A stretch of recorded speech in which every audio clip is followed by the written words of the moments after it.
Hello दोस्तों, स्वागत है हमारे YouTube चैनल में। और आज की क्लास में हम लोग पढ़ेंगे CGL 2021-22 परीक्षा में पूछे गए इंपॉर्टेंट क्वेश्चंस के बारे में, जो कि रिलेटेड हैं जीके के हर एक सेगमेंट से।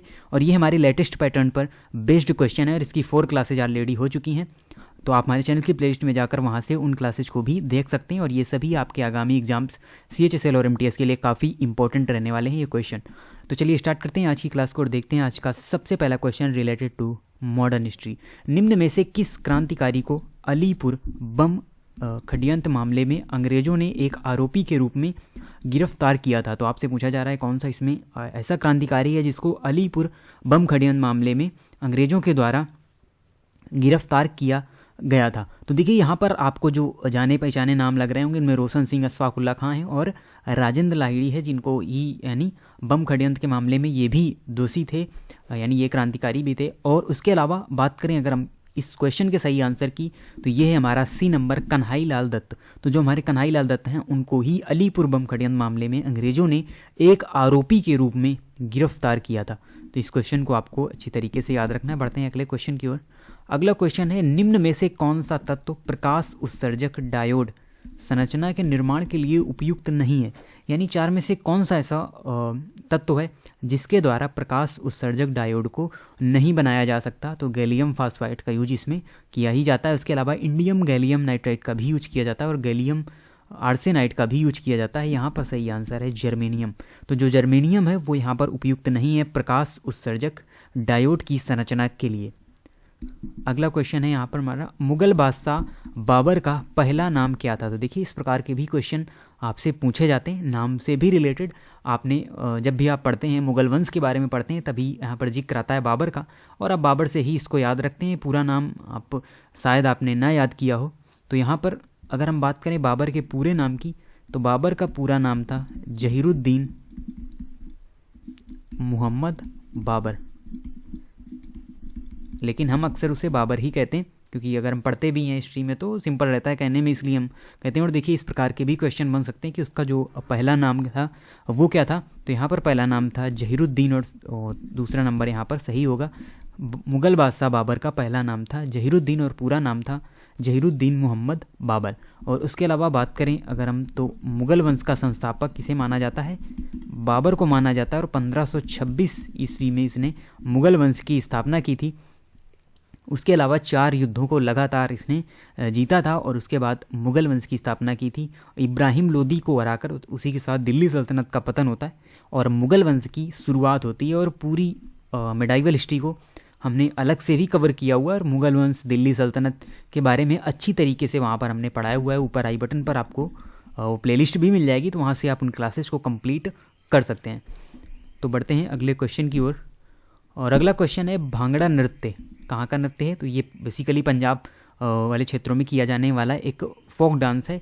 तो भांगड़ा नृत्य के संदर्भ में जो भांगड़ा नाम है निम्न में से किस अंग्रेजी शब्द से लिया गया है? तो देखिए आपसे ये नहीं पूछा गया है कि भांगड़ा कहाँ का नृत्य है, आपसे ये पूछा गया कि जो भांगड़ा नाम है ये अंग्रेजी के किस शब्द से लिया गया है? तो यहाँ पर आपका सही आंसर होगा रिदम। तो जो रिदम अंग्रेजी का वर्ड है इसी से लिया गया है भांगड़ा, यानी उसमें लोग डांस भी करते हैं। तो ये हमारे रिदम अंग्रेजी शब्द से लिया गया है। अगला क्वेश्चन है, भारत के संविधान के निम्न में से किस संशोधन ने गोवा को राज्य का दर्जा दिया था? तो देखिए बाद में कई सारे राज्यों को, फिर कुछ पहले यूनियन टेरिटरीज हुआ करते थे, उनको फिर राज्य बनाया गया। तो उसमें ही यहाँ पर बात की जा रही है गोवा की, जो कि पुर्तगालियों के अंडर में रहा काफ़ी समय तक। पुर्तगाली यहाँ पर बाद में भी बने रहे, फिर एक ऑपरेशन के तहत उनको यहाँ से भगाया गया भारत सरकार द्वारा स्वतंत्रता के बाद। तो फिर गोवा को एक राज्य का दर्जा दिया गया। और वो कौन सा संविधान संशोधन था? तो वो था 56 नंबर का संविधान संशोधन। और 56वें संविधान संशोधन के माध्यम से गोवा को एक पूर्ण राज्य का दर्जा दिया गया। और वर्तमान में अगर हम बात करें तो गोवा एक पूर्ण राज्य है, ना कि कोई यूनियन टेरिटरीज। तो इसका भी आंसर आपको याद रखना है। अगला क्वेश्चन है, क्रांतिकारी भगत सिंह की उम्र कितनी थी जब उन्हें फांसी दी गई? तो आप सोच रहे होंगे ये भी कोई पूछने वाला क्वेश्चन है कि किसकी उम्र क्या थी उस समय।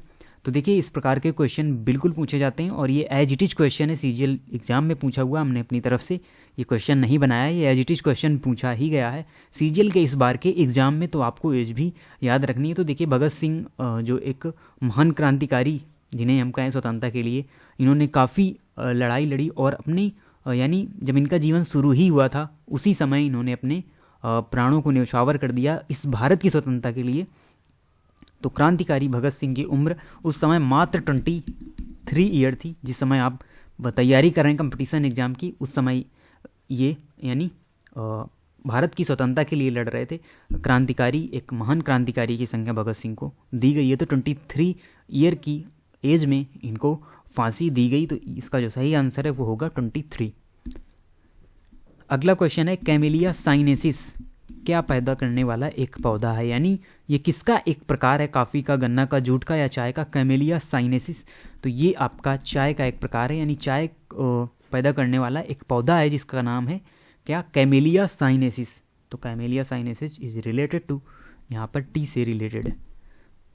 अगला क्वेश्चन है निम्न में से कौन सा बौना ग्रह मुख्य क्षुद्र ग्रह पेटी में स्थित है।